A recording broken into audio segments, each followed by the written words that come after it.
Hello dear student, welcome in my YouTube channel. आज हम लोग देखेंगे एबनॉर्मल कॉलिगेटिव प्रॉपर्टी। ठीक, तो एबनॉर्मल जो कॉलिगेटिव प्रॉपर्टी है उसे कैसे नॉर्मल किया जाए ये देखेंगे। दूसरी बात, एबनॉर्मल मोलर मास। एबनॉर्मल मोलर मास क्या होता है? It is the observed molecular mass which is different from the actual molecular mass. जो एक्चुअल मॉलिक्यूलर मास होता है ना, और ऑब्जर्व क्या होता है, वो डिफरेंट होता है, तो उसी को एबनॉर्मल बोल दिया जाता है। जैसे आपके पास यहाँ पर एसिटिक एसिड है, ठीक है। एसिटिक एसिड का जब आप कैलकुलेट करोगे तो मोलर मास कितना आता है बेटा? 60। और लेकिन जो ऑब्जर्व किया जाता है, वो ऑब्जर्व जो किया जाता है, या आप कह सकते हैं एक्सपेरिमेंटली जो ऑब्टेन होता है, वो आता है इसका 120। ठीक है, तो यही है एबनॉर्मल मोलर मास। ठीक है, एक्चुअल से क्या होता है? डिफरेंट होता है। तो जो एक्चुअल से डिफरेंट हो जाता है उसी को तो एबनॉर्मल बोला जाता है। ठीक, तो अब देखो यहाँ पर मैं वांट ऑफ फैक्टर देखने वाला हूँ, और आज की इस वीडियो में वांट ऑफ फैक्टर निकालना सीखना है आप सभी को।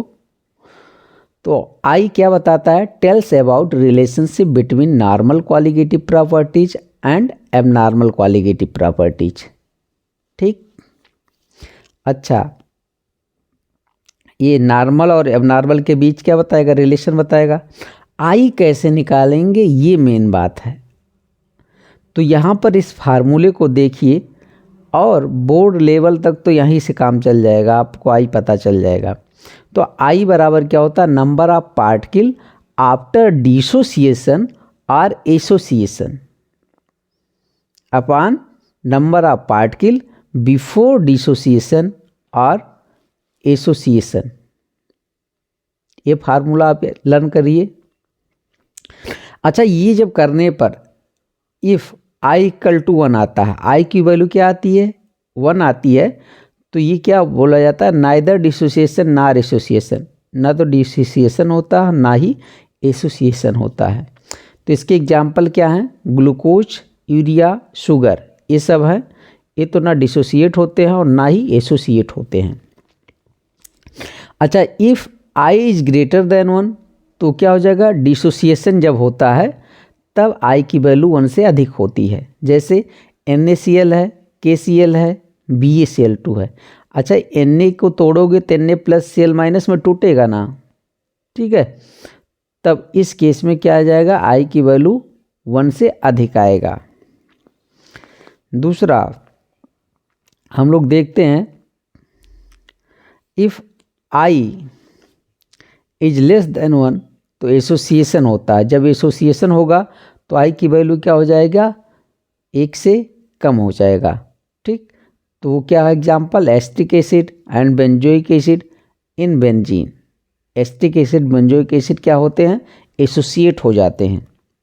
तो ये आपके पास आएगा, और आप यहाँ पर खुद देख सकते हैं। हम लोग पहले अच्छा एक केस ले लें। केस नंबर 1, डिसोसिएशन का केस देखा जाए। जब डिसोसिएशन होता है तो आई की वैल्यू कैसे निकाला जाता है वो देखते हैं। तो जब डिसोसिएशन होता है तो नंबर ऑफ पार्टिकल इंक्रीज कर जाता है, पार्टिकल बढ़ेगा। तो यहाँ पर लिखा होगा calculation of I, want of factor कैसे निकालें। आपके पास यहाँ पर देखिए, पहली बात तो हम लोग सिस्टम से चलेंगे फार्मूले के अकॉर्डिंग। तो आपके पास यहाँ पर कोई फार्मूला AXBY है, इसका डिसोसिएशन हो रहा AY plus plus BX minus, और यहाँ पर स्टोइकियोमेट्री X है, ये Y है। ठीक है, तो आप देख रहे होंगे कि इनिशियल में इसके जो मोल थे वो 1 मोल था, लेकिन यहाँ पर क्या था? 0 बना ही नहीं था। लेकिन जब डिसोसिएशन हुआ, आफ्टर डिसोसिएशन इसके जो मोल बचे आफ्टर डिसोसिएशन, ये कितना बचा? 1 माइनस अल्फ़ा, और ये कितना बना? X अल्फ़ा, और ये कितना बना? Y alpha. तो ये आफ्टर डिसोसिएशन है। तो आफ्टर डिसोसिएशन जो total number of solute particle होता है डिसोसिएशन के बाद, वो क्या मिला था, 1 minus alpha plus x alpha plus y alpha. ठीक है, ये जो आपने किया इन सबको, ये सब कितना है, 1 minus alpha plus x alpha plus y alpha. तो ये हम लोगों ने लिख लिया कि total number of solute particle. तो आपके पास यहाँ पर ले आइए 1 minus alpha plus x plus y alpha. ठीक है, अल्फ़ा को कॉमन ले लिया गया। अब आपके पास एक्स प्लस वाई की जगह पर यदि एन लिख दिया जाए, एन स्मॉल एन, तो मेरा फार्मूला क्या बनेगा, 1 minus alpha plus N alpha. ठीक है, अब आप देखोगे तो आई, अब आई का फार्मूला क्या हम लोग लिख रहे हैं, number of particle after dissociation, यहाँ डिसोसिएशन हो रहा है, upon number of particle before dissociation. तो number of particle after dissociation ये आ जाएगा, तो 1 minus alpha plus N alpha लिख लिया, और बिफोर डिसोसिएशन कितना था, 1 था, तो 1 मैंने लिख लिया। ठीक, अब मेरे पास आई की वैल्यू क्या निकल कर आ रही है, 1 प्लस एन माइनस 1, ठीक है, अल्फ़ा। ये आपके पास आई निकालने का फार्मूला है। ठीक, अब मैं देख रहा हूँ मुझे अल्फ़ा मान लो निकालना हो, तो क्या यहाँ पर एक फार्मूला है, relation between want of factor and degree of dissociation के बीच में रिलेशन है। यानी अल्फ़ा निकालने के लिए हम लोग क्या कर लें, अल्फ़ा और क्या, आई माइनस 1 अपॉन एन माइनस 1 कर लें। ठीक है, तो इससे अल्फ़ा निकल जाएगा। अच्छा, आई क्या है, वांट ऑफ फैक्टर है, एन क्या है, टोटल नंबर ऑफ आयन है, अल्फ़ा क्या है, डिग्री ऑफ डिसोसिएशन है। अब निकालने की बारी आती है, आई हम लोग कैलकुलेट करने चल रहे हैं। For strong electrolyte if alpha equal to 1 दिया हो और 100%, then I equal to N, I की वैल्यू एन के बराबर होगा स्ट्रांग इलेक्ट्रोलाइट के लिए। जैसे आप देखो NaCl है, इसको जब डिसोसिएट करोगे तो Na प्लस Cl माइनस में टूटेगा, आपको कितने आयन मिले, 2, मतलब 2 पार्टिकल मिले। ठीक है, तो यहाँ पर ये टोटल नंबर ऑफ पार्टिकल था या आयन था, तो मैं इस फार्मूले का यूज कर रहा हूँ आई निकालने के लिए। ठीक है, 1 प्लस एन माइनस 1 अल्फ़ा का यूज करूँगा, तो अल्फ़ा यहाँ पर 1 माना गया है, तो आई क्या आ जाएगा, 1 प्लस यहाँ पर 2 आ गया है पार्टिकल, तो 2 माइनस 1 इंटू 1 स्ट्रांग इलेक्ट्रोलाइट के लिए, तो कितना आ जा रहा है, 2। तो आई कितनी वैल्यू आ रही है, 2, तो आई की वैल्यू 2 आ रही है। अच्छा, एक दूसरा तरीका भी देख सकते हो, आई जो है वो क्या होता है, particle after dissociation upon particle before dissociation. तो आप देखो आफ्टर डिसोसिएशन, डिसोसिएशन के बाद कितने पार्टिकल आपको मिले हैं, 2, तो मैंने ऊपर लिख दिया। डिसोसिएशन के पहले कितने थे, 1 थे, तो मेरे पास आई कितना आ रहा है, 2। मतलब ऐसे भी आप, ये स्ट्रांग इलेक्ट्रोलाइट है तो आप इससे भी आई निकाल सकते हो और इस फार्मूले से भी आई निकाल सकते हो। ठीक है, तो ये हो जाएगा। तो यहाँ पर है, अब K2SO4 का एग्जाम्पल ले लिया जाए। K2SO4 का आई बताइए, आई आप बता ले जाएंगे। इस देखिए किस में टूटेगा, K प्लस SO4 2 माइनस में, और 2K है, तो टोटल नंबर ऑफ आयन कितने मिल जाएंगे, 3 मिल जाएंगे, या पार्टिकल कितने मिल जाएंगे, 3। तो आई की वैल्यू क्या होती है, देखो number of particle after dissociation, dissociation के बाद कितने पार्टिकल मिले, 3, upon number of particle before dissociation कितना था, 1, तो आई की वैल्यू कितना आ जाएगा, 3 आ जाएगा। मैं इसी फार्मूले में रख करके निकाल रहा हूँ। देखिए आई इक्वल टू क्या, number of particle after dissociation upon number of particle before dissociation. तो यही किया जा रहा है, इस फार्मूले का यूज भी हम लोग कर लें तो आई निकल जा रहा है। ठीक है, तो आफ्टर में 3 मिला था और बिफोर में कितना था, 1, तो आई आ गया 3, और फार्मूले से निकाल रहे हो तो आई क्या हो जाएगा, 1 प्लस नंबर ऑफ पार्टिकल कितने, 3 माइनस 1 इंटू 1, तब भी आपके पास 3 आएगा। तो 2 तरीके से आप देख रहे हैं आई निकालना। अगला अब बताइए Al2SO4, Al2SO4 को आप तोड़िए, किस में टूटेगा, Al3 plus plus SO4 2 minus, आप यहाँ पर 2 एल्यूमिनियम मिलेगा और यहाँ पर 3 सल्फेट आयन, तो टोटल नंबर ऑफ पार्टिकल कितने मिलेंगे, 5। आई बराबर क्या हो जाएगा, फिर से ध्यान दो। ठीक है, आफ्टर डिसोसिएशन कितने मिल रहे हैं, 5, और बिफोर कितना था 1, तो आई क्या आ जाएगा 5, फार्मूले में रखेंगे तो ही आ जाएगा 1 + 5 - 1 × 1 5 ही आएगा। ठीक है, दो तरीके से आई निकालना हम लोग, एक तो फार्मूले में रख कर देख रहा हूँ जो 1 + n - 1, ठीक है, अल्फ़ा है, और दूसरा आई बराबर क्या था, number of particle after dissociation upon number of particle before dissociation. एक तीसरे तरीके से आप देखिए आई कैसे निकालेंगे, ये है कैलकुलेटेड मोलर मास, ये है ऑब्जर्व मोलर मास। ठीक है, यहाँ पर मैंने लिखा हूँ calculated molar mass upon observe molar mass, observe mass, या आप कह सकते हो normal mass, normal molar mass upon abnormal molar mass. तो जैसे देखो आपके पास NaCl है, NaCl का जो कैलकुलेटेड मोलर मास या नॉर्मल, आप नॉर्मली आपसे पूछा जाए NaCl का मॉलिक्यूलर मास बताओ तो आप बताओगे 58.5, ठीक है, लेकिन एबनॉर्मल जो मास होता है जो ऑब्जर्व किया जाता है वो मिलता है 29.25। तो मैं अब क्या कर रहा हूँ, आई मुझे निकालना है तो मैं इस फार्मूले पर यूज कर रहा हूँ। देखो ये आपके पास है नॉर्मल, नॉर्मल वाले मतलब कैलकुलेटेड वाले को मैं ऊपर रख रहा हूँ और ऑब्जर्व वाले को जो एक्सपेरिमेंटल है उसको मैं नीचे रख रहा हूँ। तब भी मेरे पास कितना आ रहा है 2, तो आई क्या आ रहा है 2 आ रहा है। चाहे आप तीन तरह से आई हम लोगों ने देखा निकालना, NaCl तीनों तरह से निकालोगे 2 ही आएगा। ठीक है, ये हो जाएगा। दूसरा आपके पास मान लो वीक इलेक्ट्रोलाइट है, फॉर वीक इलेक्ट्रोलाइट के लिए आई कैसे निकाला जाए, अब यहाँ पर ध्यान देने की बात है। मान लो कोई कह रहा है कि 40% डिसोसिएशन, तो 40% का मतलब ये है 40% दिया है तो अल्फा उसके लिए आ जाएगा 0.04, ठीक है, सॉरी यहाँ पर 0.4 आ जाएगा। यदि आपके पास 60 यहाँ पर है 60% है तो क्या आ जाएगा 0.6, 70% है तो आपके पास क्या आ जाएगा 0.7। कैसे, यहाँ पर देखिए 40% था, 40/100 किया तो 0.4 ही तो आ गया। ठीक है, ये आपके पास आने वाला, तो अल्फ़ा निकालेंगे ऐसे। 20 दिया है 20% है तो उसके लिए अल्फ़ा क्या हो जाएगा 20/100, आपके पास क्या आने वाला है 0.2। ठीक है, तो इस तरह से आप अल्फ़ा निकाल सकते हैं। ठीक, तो अब आपके पास देख रहे होगे यहाँ पर एक एग्जाम्पल लिया है कि 4FeCN6। ठीक है, अब इसके लिए अल्फ़ा निकालना मुझे, ये अल्फ़ा 100% दिया है तब आई की वैल्यू कितनी आएगी, आई निकालना मुझे। अब अल्फ़ा दिया 100% तो आई की वैल्यू आएगी 5।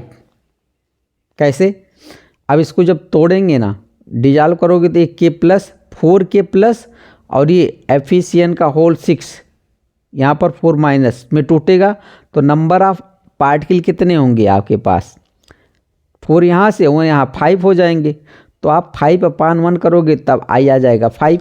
इसको मैं अगले पेज पर ब्रेकिंग करके दिखाता हूँ। चलिए दूसरी बात, जब अल्फ़ा 100% था तो आई आ गया था 5, लेकिन जब बट अल्फ़ा 50% दिया हो तब क्या करेंगे, तब अल्फ़ा मुझे क्या करना पड़ेगा, लेना पड़ेगा 0.5। अब मैं फार्मूले में रखूँगा तो आई = रखूँगा 1 + n - 1 अल्फ़ा में मैं रखूँगा, अल्फ़ा की वैल्यू अब 0.5 रखा जाएगा।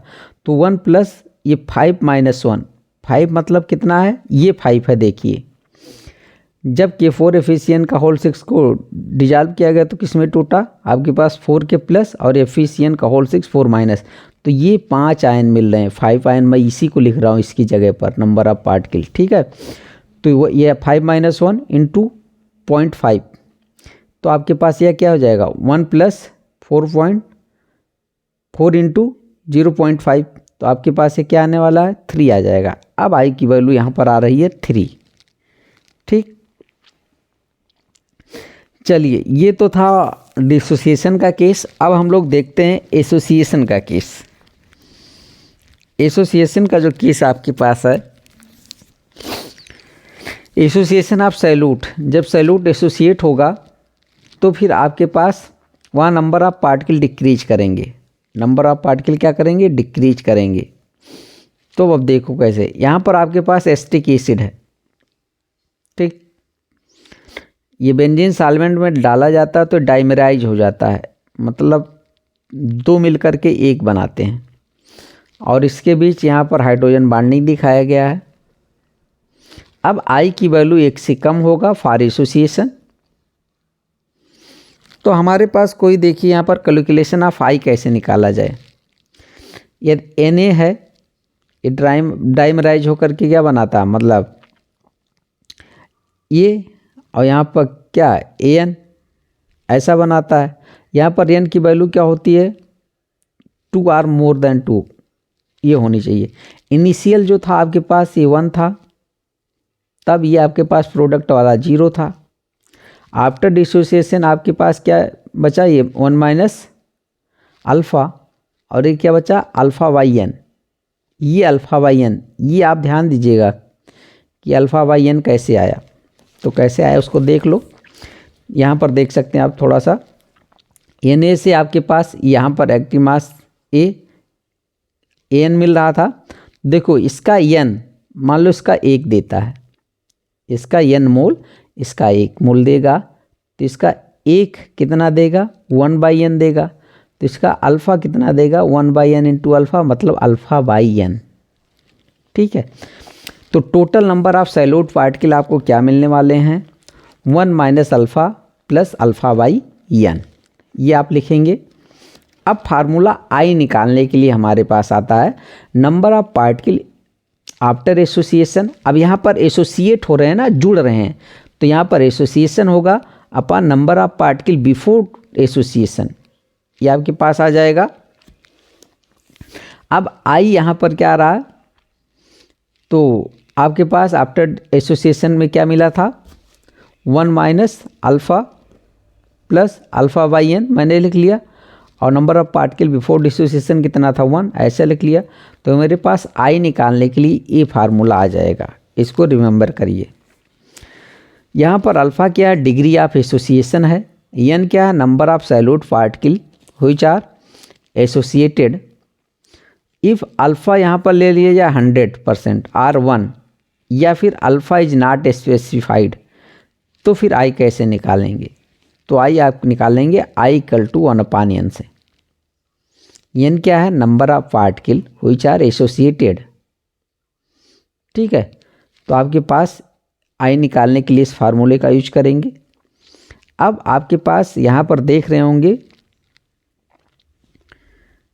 ये है आपके पास 2 ये मिल करके A2 बना रहा है, समझिए।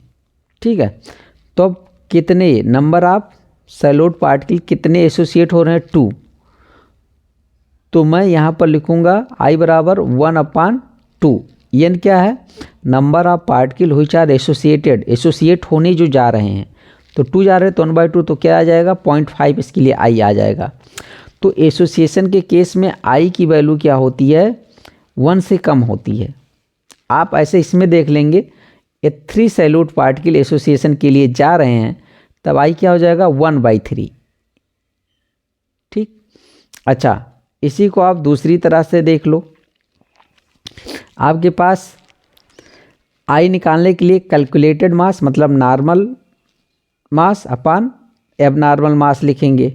तो मैं जब यहाँ पर देखता हूँ आपके पास जो एसिटिक एसिड है ना, वो कुछ इस तरह से मिलता है, डाइमराइज हो जाता है, मतलब इसका 2 मिल करके इसका एक डाइमर बनाता है। तो आप जानते हो सिंपली एसिटिक एसिड का मॉलिक्यूलर मास 60 होता है, लेकिन ऑब्जर्व कितना किया जा रहा है 120। तो आपके पास नॉर्मल को ऊपर रखो, 60/120 करोगे तो 1/2 मतलब 0.5 आई आ रहा। आई की वैल्यू क्या आ रहा 0.5। अच्छा एक दूसरे फार्मूला से निकाल सकते हैं, 3 तरह से हम लोग देख रहे हैं। एक तो आप इस फार्मूले का यूज करके निकालिए, एक यहाँ पर ये कैलकुलेटेड मास ऑब्जर्व मास, और तीसरा ये देखिए आपके पास ये जो फार्मूला है number of particle after association upon number of particle before association I. तो मैं ये इसी में दिखाना चाहता हूँ आई बराबर क्या, आफ्टर एसोसिएशन में आपके पास पार्टिकल कितना मिल रहा है 1, तो मैंने ऊपर रखा, बिफोर कितना था 2, तो उसको नीचे रखा, आपके पास क्या आ जाएगा 0.5 आ जाएगा, मतलब आई की वैल्यू 1 से कम आती है एसोसिएशन के केस में। तो आप ये 3 तरह से आप निकाल सकते हैं। अब मान लो इस केस में आपको अल्फ़ा निकालना है, तो अल्फ़ा के लिए भी फार्मूला है फॉर एसोसिएशन के केस में। अल्फ़ा निकालने के लिए 1 माइनस आई अपान 1 माइनस 1/n इस फार्मूले का यूज कर सकते हैं। ठीक है, अब हम लोगों ने इसको काफ़ी डिटेल में देखा। अब नोट देख लीजिए, इस आई को निकालने का मतलब क्या है। अब ये होता है ना, जो आप कॉलिगेटिव प्रॉपर्टी जो कैलकुलेट करते हैं, ठीक है, उसके मोलर मास में करेक्शन ये करता है। ठीक है, तो करेक्शन ऑफ मोलर मास कैसे करेक्ट हो जाए, या कॉलिगेटिव प्रॉपर्टी कैसे नॉर्मल बन जाए, अब नॉर्मल से नॉर्मल बनाने के लिए क्या किया जाए। तो आप यहाँ पर देखिए, आई से क्या करते हैं हम लोग, आई इंक्लूड करते हैं कॉलिगेटिव प्रॉपर्टी के फार्मूले में, आई को भी इंक्लूड कर लिया जाता है। तो आपने देखा होगा p naught a minus p s upon p naught a equal to chi b, मैं पहले लिख रहा था, अब लिखेंगे i into chi b. Van't Hoff factor यहाँ पर लेकर आते हैं जिससे मोलर मास करेक्ट हो जाए। ठीक है, तो आपके पास हमें क्या मिल जाए, जो मान लो कहीं एबनॉर्मलिटी आ रही थी, तो एबनॉर्मल कॉलिगेटिव प्रॉपर्टी को नॉर्मल करने के लिए ये हमें करना पड़ेगा। ठीक है, अब आपके पास आता है डेल्टा टी बी बराबर क्या होता है, के बी इंटू एम था, मतलब मोलल्टी था, लेकिन अब आई आ गया, आई के बी इंटू एम हो जाएगा। ठीक है, वैसे delta T F depression in freezing point, I K F into M, और osmotic pressure pi equal to क्या था, सी आर टी, लेकिन अब आई सी आर टी। तो ये चारों क्वालिगेटिव प्रॉपर्टी में आई इंक्लूड किया गया है। आई क्या, वांट ऑफ फैक्टर। अच्छा, आपके पास देख रहे होंगे वांट ऑफ फैक्टर आई जो है, number of particle after association और dissociation upon number of particle before association और डिसोसिएशन। आप अभी तक कंफ्यूज हैं तो आई निकालने के लिए इसका आप जाप करिए। ठीक है, तो चलिए देखिए, मान लो आपके पास डिसोसिएशन हो रहा, तो आई की वैल्यू 1 से अधिक होगा। मैं लिया हूँ NaCl, Na plus Cl minus, अब इसी में रखूँगा। देखो, तो number of particle after dissociation 2 upon 1, before में कितना था 1, तो आई आ जाएगा 2। ऐसे एसोसिएशन का केस देख लो, आपके पास number of particle before association, ठीक है, नंबर ऑफ पार्टिकल क्या है, after association upon number of particle before association.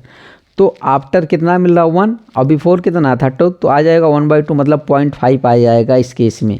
ऐसे ही जब आपके पास 2 बेंजोइक एसिड आपके पास क्या था, पहले था बिफोर, और आफ्टर में क्या मिला 1 मिला, तो 1/2 करेंगे तो आ जाएगा 0.5। तो ये था वांट ऑफ फैक्टर और एबनॉर्मल मोलर मास। तो वीडियो को देखिए, चैनल को सब्सक्राइब कीजिए, वीडियो को लाइक कीजिए। Thank you.